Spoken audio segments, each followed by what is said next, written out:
We're already talking about dry mouth? Yeah. Good. Good start. So, obviously, our guest tonight needs absolutely no introduction. Grammy, Oscar, Tony, Emmy, actor, author, producer, activist, talk show host, comedian, and now documentary filmmaker.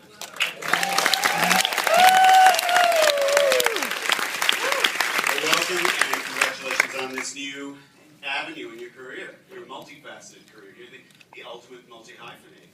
Wow, girls gotta keep busy. Absolutely. So usually the first question is something like this: is where did the idea spout from? What was the hatching point here? But watching the film, it's clear. It goes way back. Yeah. This is something that's been with you a long time. Yeah, I mean, I used to do Moms on stage with my friend Ellen, who is also in the film, and she's a director.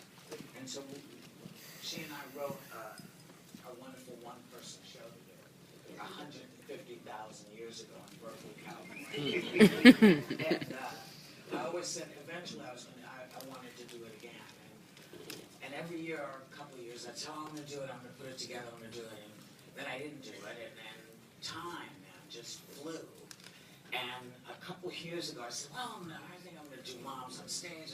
And I realized that people didn't know who she was anymore. 20 years ago, had I done it, it would have been fresher. So I thought, well, maybe I should, do a documentary. Schmuck. Maybe I should do a documentary and just bring it back. Little did I know what this entailed. I mean, I have to say, I salute documentary filmmakers because they tell these wonderful stories and they get out there and they get beat to heck. They didn't beat me as hard, but they tried. Financially, I thought I was going to just freak out. Yeah, because you don't realize that, there are maybe 50 stills in this piece. They cost $1,200 a piece. What? Okay. And so you say, what? Who was the last person looking for that picture? Nobody. They said, well, we're terribly sorry, but it's $1,500 a piece. I said, a second ago it was 12. They said, well, we made a mistake. And this is, the footage, the Playboy footage, God bless Hugh Hefner, because, man, that footage was like $60,000. It was like, but, what? And, so I don't know what folks do now. I mean, I was lucky. I had Kickstarter. I worked with the folks. I don't know if you saw the names, but Kickstarter is an organization where you can go and say, geez, I need some help. And people can give you $1.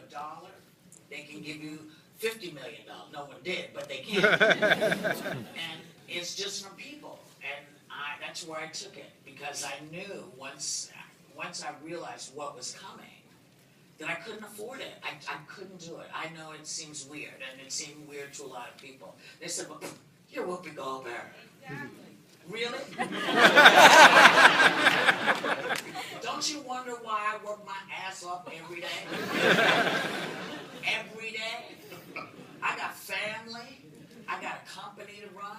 It's one check. It's one check. They don't do what they used to do in the movies. So it's really, it's a life plan. So when I explained this to people and said, no, seriously, I need some help, they sort of went, oh, okay.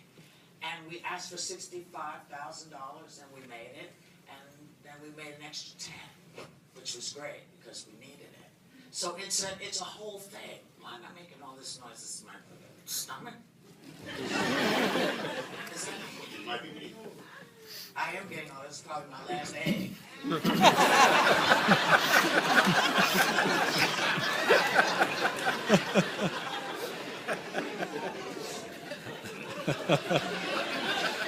I don't even need to be up here. It seems like you got this.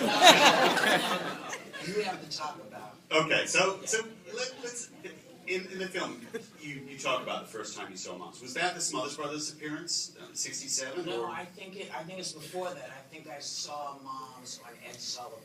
You were not even a teenager then. No, not quite a teenager, but So what stayed in your head about it? Just that she was odd. Look at her. I mean, she had no teeth. Everybody I knew was trying to keep their teeth. She didn't have any teeth, and she talked about things I really didn't understand, but I understood that my mother